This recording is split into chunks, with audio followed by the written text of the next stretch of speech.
People don't realise how many takes it can take to actually record this correctly and get everything you want to say without fumbling up your words or mincing things together or making a general mess of yourself. So I'm going to try this for like the 5th time.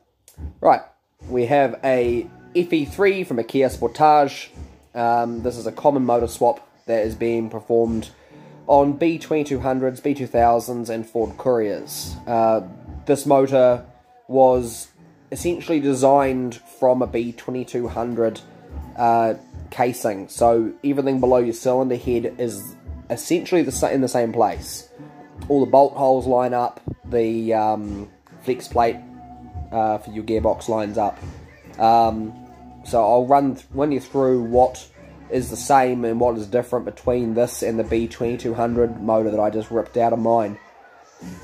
So the first thing you're going to notice if you've got a Kia variant is you've got an 8-bolt flywheel.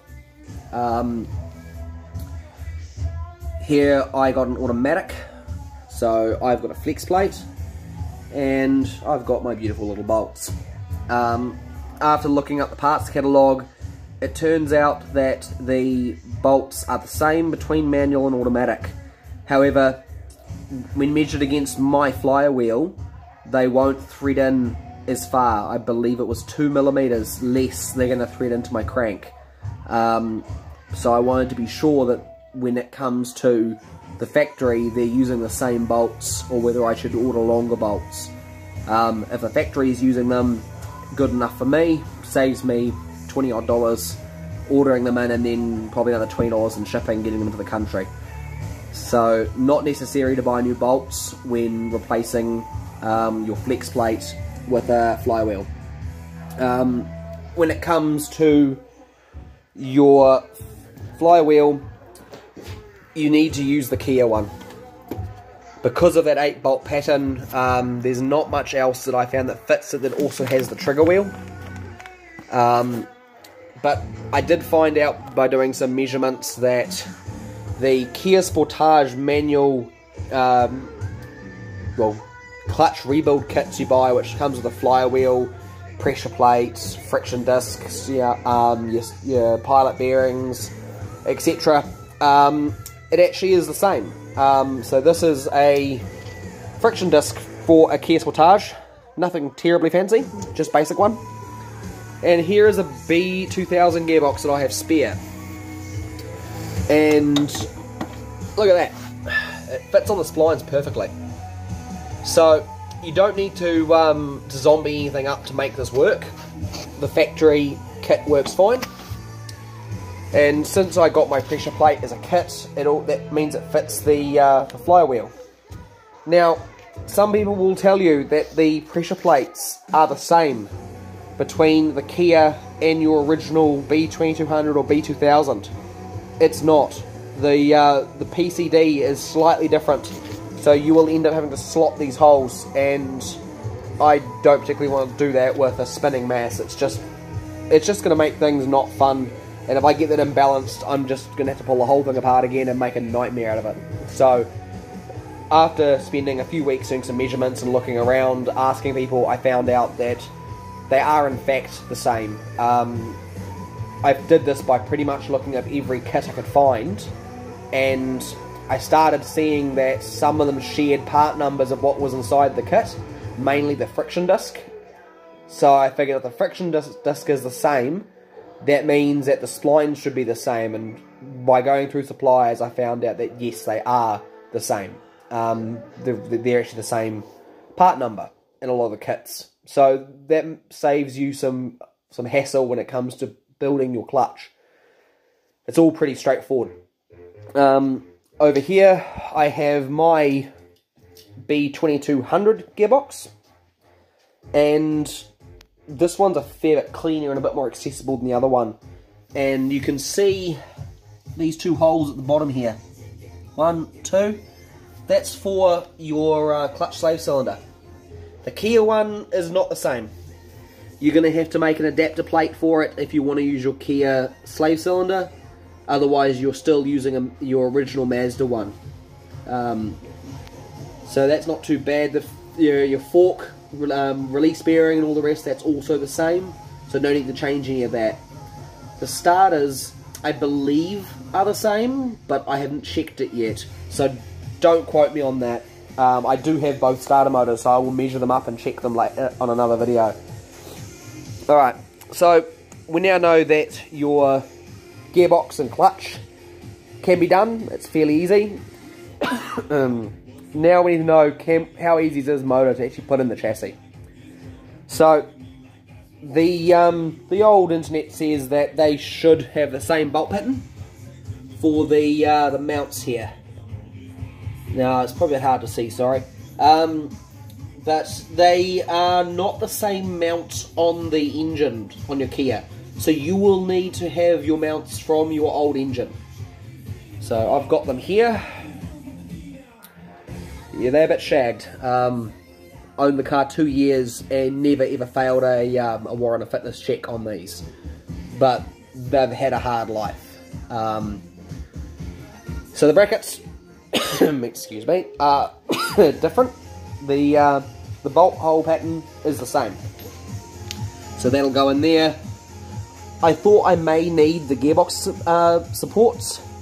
Turns out they look like they're the same, and I won't need to change them, which is going to save me a little bit of hassle. Excuse me. Winter in New Zealand is great, isn't it? Right.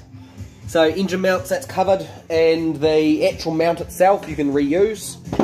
The original B2200 or B2000 engine mounts will bolt between the brackets and your chassis, and your motor should sit at the correct height so that the rocker cover doesn't end up coming through the bonnet.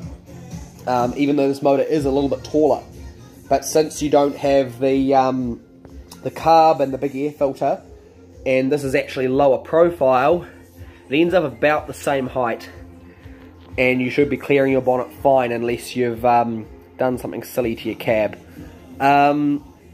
Next on the list of things I wanted to talk about was your accessories.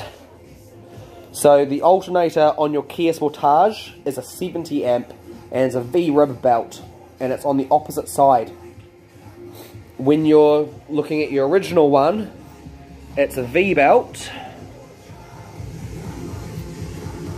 The plugs are on the different side of the alternator, and it sits on the other side of the motor originally. Which also means that your power steering is now on the wrong side too. If you're in New Zealand where it's right-hand drive, you can essentially make up a flex line from this to somewhere around here, which will be your steering box, and it's all very nice and easy. If you swap back over to your original bolt-on accessories, you can use your original power steering lines that are on your chassis. I won't be doing this simply because I want the bigger alternator, and these belts will end up being quieter. The aircon pump, however, is going to go bye-byes. I don't need it. And it's still on a V-belt, which is rather interesting. And the front pulley, I believe, is the same size. I probably have it still. Hang on a second. That's not it. Here we go.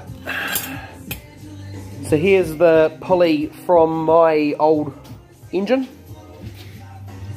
Oh no, it's actually different.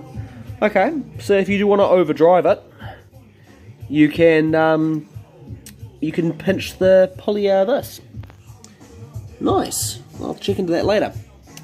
Anyway, fan coupling, I don't plan on using the fan. I'll be using an electric one from a Ford Taurus, which will mean that I can save a bit of extra noise from the original fan spinning around in there.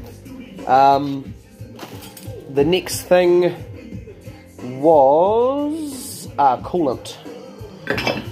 So on your original motor you've got this, and that sits on the side of your motor for your bottom radiator hose.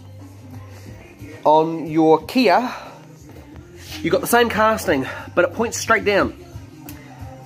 Which is no good to me because that just means I need an extra bend in it. So I'm going to swap it out for this one, which will mean my bottom hose stays the same. So all in all, there's not too much different in the way things bolt onto this. It's just things are sort of backwards, but they're the same in that respect.